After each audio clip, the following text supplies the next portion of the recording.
நாகூர் அனிஃபா பாடுவார் தெரியுமா? ஒரு பாட்டு சொல்லுங்க, அது என்ன பாட்டு? இறைவனிடம் கையேந்துங்கள். நீங்க என்ன பண்ணுங்க, இந்த அல்லாங்கிற சொல்லு வரும் அதுல, அதுக்கு பதிலா உங்க சாமி பேரை போட்டுக்கோங்க. நீங்க முருகனா, சிவனா, விநாயகனா, இயேசு கிறிஸ்துவா, அல்லாவா, யார் பேர் வேணாலும் போட்டுக்கோங்க. இப்ப பாடுங்க அந்த பாட்டை. பாட்டு சொல்ற எவ்வளவு அழகா இருக்கு பாருங்க.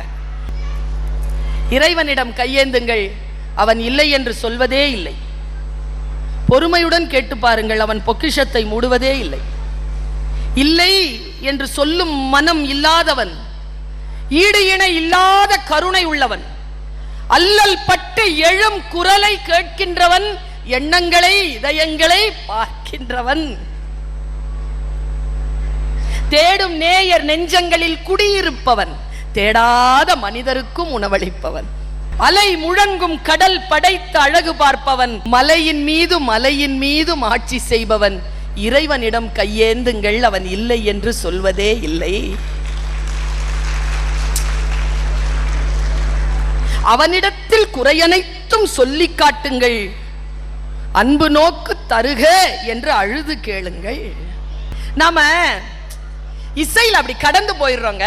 நான் இதை சொல்றதுக்கு ஏன் அதை சொல்றேன், ஒரு பாட்டை ஒரு சொல்லை ஏன் நிதானித்து கேள் என்று நான் சொல்கிறேன் என்றால், அப்பொழுதுதான் சக மனிதன் நம்மிடத்தில் பேசுகின்ற சொல்லுக்கு நீங்கள் புரிந்து கொள்வதை விட அதிக அர்த்தம் உண்டு என்பது உங்கள் புத்திக்கு உரைக்கும். அதனால் சொல்லுகிறேன்.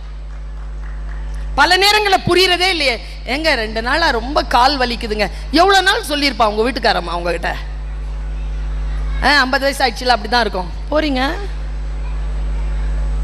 கேளுங்களேன், என்னத்துக்கு தான் அந்த வலின்னு கேட்கறது. டாக்டர் கிட்ட கூட்டு போற, நான் வர முடியாது, நீ டிரைவர் அனுப்புறேன், போயிட்டு வா. சொல் புரியணும்ல, அதனால் சொல்லுகிறேன். இந்த பர்த்டே அன்னைக்கு இன்னத்துக்காக தீபத்தை ஊதுறீங்க? சரி, எனக்கு ஒரு விஷயம் சொல்லுங்க, எதுக்கு பிறந்த நாளை கொண்டாடுறீங்க? நீங்க பிறந்த என்ன பண்ணீங்கன்னு நீங்க கொண்டாடிட்டு இருக்கிறீங்கன்னு சொல்லுங்க. அப்படி நான் கேட்கல. ஆக்சுவலா நீங்க கொண்டாடத்தான் வேணும். ஏன் தெரியுமா? இன்னைக்கு சொல்றோம் பாருங்க ஏன் கொண்டாடணும்ட்டு. பிறந்த நாளை இனிமேல் கொண்டாடுறவங்க எல்லாரும் இந்த சகோதரி சொல்ற இந்த வார்த்தையை கேட்டுட்டு பிறந்த நாளை கொண்டாடுங்க. என்ன தெரியுமா? இன்னைக்கு எனக்கு 38வது பர்த்டே, இன்னைக்கு எனக்கு 30வது பர்த்டே, இன்னைக்கு எனக்கு 50வது பர்த்டே, இன்னைக்கு எனக்கு 65. I am completing 65. ஆக்சுவலி ஏன் தெரியுமா கொண்டாடுறீங்க? 65 வருஷம் உயிரோடு இருந்திருக்கிறீங்க, அதுக்கு தான் கொண்டாட்டமே. ஆக்சுவலா அவ்வளவு நாள் யாரும் உயிரோட இருக்கிறது இல்லை இந்த பூமியில, நீங்க இருக்கிறீங்கன்னு கொண்டாடுறீங்க.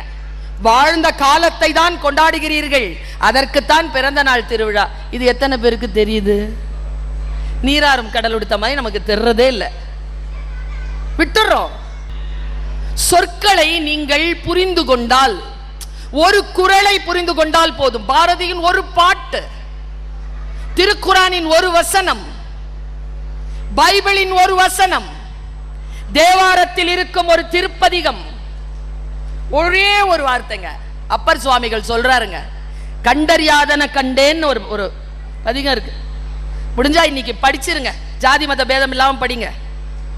அத கடைசியா ஒரு விஷயம் சொல்வார், என் கண்கள் பணிக்கின்றன. 2 காரணம். ஒன்னு அப்பர் சுவாமிகளை பத்தி பேசினதுனால, இன்னொன்னு இந்த லைட். அவர் சொல்வார், நாடினேன் நமச்சிவாயத்தை நாடிற்று நமச்சிவாயம். புரிஞ்சுதா? புரிஞ்சுதா? நான் சாமியை போய் தேடின, சாமி என்ன தேடிருச்சு. என்ன யாருக்கு எனக்கு இன்னும் புரியல. சில பேர் கை தட்டினீங்க. அப்படின்னா என்ன? ரூமி சொல்கிறான், சொல்லின் மீது கவனம் வையுங்கள்.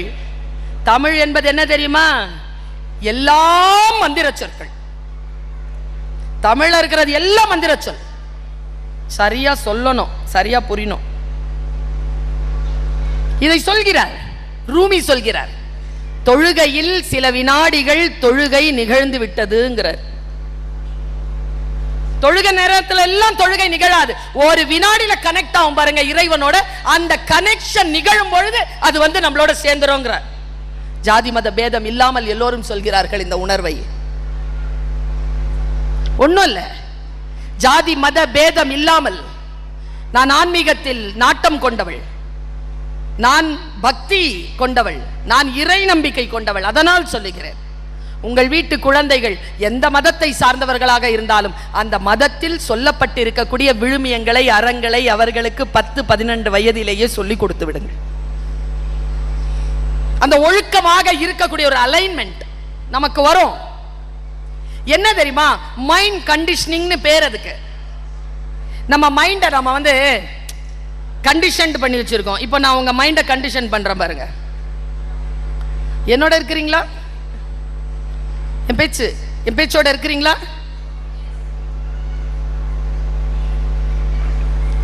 மத்தியானம் கொஞ்சம் லேட்டா வந்தேனா, பிரதிபா மேடம் கிட்ட சொன்னேன், லெமன் ஜூஸ் வேணும்னு கேட்டேன். கவனிங்க, லெமன் ஜூஸை கொண்டாந்து கொடுக்கறதுக்கு பதிலா அந்த அம்மா ஒரு வேலை பண்ணாங்க. ஒரு வாட்டர் பாட்டில் எடுத்துட்டு வந்தாங்க, ஒரு எலுமிச்சை பழத்தை எடுத்துட்டு வந்தாங்க, சக்கரை டப்பாவை எடுத்துட்டு வந்து உங்களுக்கு என்ன டேஸ்ட்ல வேணுமோ கலந்துக்கோங்க மேடம்னு வச்சுட்டு போயிட்டாங்க. சரியா? இப்போ நான் டம்ளர் எடுக்கிறேன், எடுத்துட்டீங்கன்னா டம்ளரில் அந்த வாட்டர் அந்த தண்ணீரை ஊற்றுறேன். எலுமிச்சை பழம் கையில் எடுத்தேன், 2ஆ வெட்டுனேன். அப்புறமா இந்த சர்க்கரையை பார்த்தேன், எனக்கு சர்க்கரை தான் பிடிக்காது. சர்க்கரை இல்லாமல் இந்த லெமனை தண்ணியில் புழிஞ்சு குடித்தா நல்லா இருக்காது. அதனால் என்ன பண்ணேன், ஒரு ஸ்பூனை எடுத்து லெமனை புழிஞ்சேன். புழிஞ்சு அப்படியே வாயில் போட்டுக்கிட்டேன். இப்போ சொல்லுங்க, எத்தனை பேர் வாயில் தண்ணி ஊறுது? ஊறிச்சா? இதுக்கு பேர் தான் கண்டிஷனிங். நான் உங்கள் மைண்டை கண்டிஷன் பண்ணிட்டேன். எலுமிச்சை பழமே சாப்பிடாமலேயே எலுமிச்சை பழம் சாப்பிட்ற அந்த உணர்வை உங்களுக்கு நான் ஏற்படுத்தினேன். இதுதான் ஒரு கவிதை செய்யும், இதுதான் ஒரு இலக்கியம் செய்யும், இதுதான் ஒரு பாடம் செய்யும். உங்களுடைய மைண்டை கண்டிஷன் படுத்தும். ஆனால் எங்க நாம தப்பு செஞ்சிடக்கூடாதுன்னா, எந்த விஷயத்துக்கு கண்டிஷன் ஆகணுமோ அந்த விஷயத்துக்கு தான் கண்டிஷன் ஆகணும், எந்த விஷயத்துக்கு கண்டிஷன் ஆகக்கூடாதோ அந்த விஷயத்துக்கு கண்டிஷன் ஆகக்கூடாது. இங்கதான் நாம எங்க தப்பு பண்றோம், எங்க ஜெயிக்க. பாருங்க, தெனாலிராமன் கிட்ட ஒரு பூனையை கொடுத்தாராம் அந்த ராஜா. கொடுத்துட்டு தண்டனை, லேட்டா அவைக்கு வந்ததுக்கு தண்டனை, 10 நாள் இந்த பூனையை வளர்த்து கொண்டு வாடான்ட்டு. பார்த்தாரு தெனாலிராமன், பூனையை வளர்க்க முடியுமா? ஒரே நாள்ல அந்த பூனையை வளர்க்க முடியாதுங்கிற நிலையில அந்த பூனைக்கு மைண்ட் கண்டிஷனிங் பண்ணார். என்ன பண்ணார்னா, சூடா பாலை வச்சுட்டார். சூடா பாலை வச்ச உடனே சுட்டுக்குச்சு பூனை. அடுத்த நாள் வச்சா சாப்பிட மாட்டேங்குது. அதுக்கு அடுத்த நாள் 5 நாள்ல பூனையை கொண்டு வந்தா ஒல்லி ஆயிடுச்சு பூனை. சார், இது என்கிட்ட இருந்தா செத்துறோம் சார்னு, என்னால் வளர்க்க முடியல சார். ஏன்? பால் வச்சா குடிக்க மாட்டேங்குது சார். எங்க பால் கொண்டு வான்னாரு மன்னர். பால் கொண்டு வந்து வச்ச உடனே பூனை குடிக்கல. தெனாலி என்ன செய்தார்?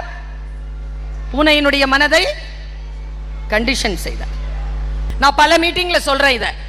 எனக்கு எந்தங்க வயசு? நான் 50 வயசை நெருங்குறேன் சார். எங்க அம்மாவுக்கு 80 வயசு சார். 80 வயசு எங்க அம்மா. இன்னைக்கு கூட என்ன இப்போ போன் போட்டு காட்டுறேன், என் பேரை எங்க அம்மா எங்க தெரியுமா? சுருதி பாக்ஸ் இருக்குல்ல, சரிகாமா பாதானி சா இருக்குல்ல, அந்த சாலை தான் கூப்பிடும்.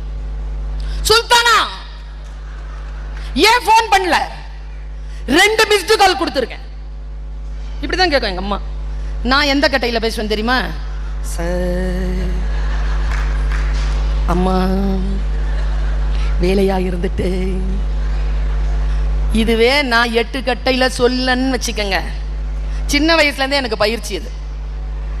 பெரியவர்களிடத்தில் பணிவாக நடந்து கொள்ள வேண்டும் என்பது தமிழர்களாகிய நமக்கு இந்த சமூகம் தந்திருக்கக்கூடிய பண்பாட்டின் வெளிப்பாடு. பெரியவர்களிடம் பணிவோடு நடந்து கொள்ள வேண்டும். லீவ் லெட்டர்ல கூட கீழ்ப்படிந்தங்கிற சொல் வரல. As I am suffering from fever, I request you to grant me today's leave. ஒரு பொண்ணு எழுதி இருந்துச்சு, as I am suffering from my sister's marriage, I request you to leave the school for 2 days. கீழே என்னன்னு எழுதுறீங்க? yours. நாம என்ன sir எழுதணும்? obediently தானே எழுதணும். இன்னைக்கு எதுங்களாவது obediently எழுதுதுங்களா? yours faithfully, truly. ஏன்டா obediently எழுதுறது இல்லைன்னு கேட்டா, நான் தமிழ் டீச்சர் தான், இங்கிலீஷ் தெரியும். ஆனால் எனக்கு ஐ முன்னால வருமா ஈ முன்னால வருமானு சிக்கல், அதனால obediently எழுதுறது இல்லை. faithfully எவ்வளோ ஃபெய்த் இருக்கோ அவ்வளோ எள்ளு, ட்ரூலில எவ்வளோ ட்ரூ இருக்கோ அவ்வளோ எள்ளு. இன்னொரு விஷயம் நான் சொல்றேன், உங்க எல்லார்கிட்டயும் நான் சொல்றேன், நம்முடைய வாழ்க்கையில தமிழுக்கான ருசி இருக்குல்ல, அந்த தமிழுக்கான ருசியை முழுமையாக அடுத்த தலைமுறைக்கு நாம் கடத்தி விட்டால் போதுமானது. சொல்லில் இருக்கு ருசி. இப்பாருங்க, நாலடியார் சொல்கிறது, குஞ்சி அழகும் கொடுந்தானை கோட்டழகும் மஞ்சள் அழகும் அழகல்ல, நெஞ்சகத்து நல்லேம் யாம் என்னும் நடுவு நிலைமையால் வரும் கல்வி அழகே அழகு என்று சொன்ன மூத்த சொல்லுக்கு உரிய தமிழர்கள் கல்வியால் உயர்ந்து பண்பாட்டினால் உயர்ந்து எல்லோ உயிரையும் தன் உயிர் போல் பகுத்து உண்டு பல்லுயிர் ஓம்புதல் தொகுத்தவற்றுள் நூலில் தொகுத்தவற்றுள் எல்லாம் தலை என்று சொன்ன அந்த இலக்கியத்தின்படி எல்லோரும் சேர்ந்து வாழக்கூடிய இந்த நிலையில் உங்களை வாழ்த்துகிறேன். இந்த அரங்கத்தை தந்த அந்த பெருமக்களை வாழ்த்துகிறேன். இங்கே வந்திருக்கக்கூடிய அறிஞர்கள் விஞ்ஞானிகளை வாழ்த்துகிறேன். அந்த சிறப்பு அலுவலருக்கு தமிழர்களின் சார்பாக எங்களுடைய மனமார்ந்த நன்றியை இந்த மாநிலத்திற்கும் தருகிறேன். வாழ்க பெருமக்களே, வாழ்வோம், தமிழால் இணைவோம், தமிழராய் உயர்வோம். நன்றி, வணக்கம்.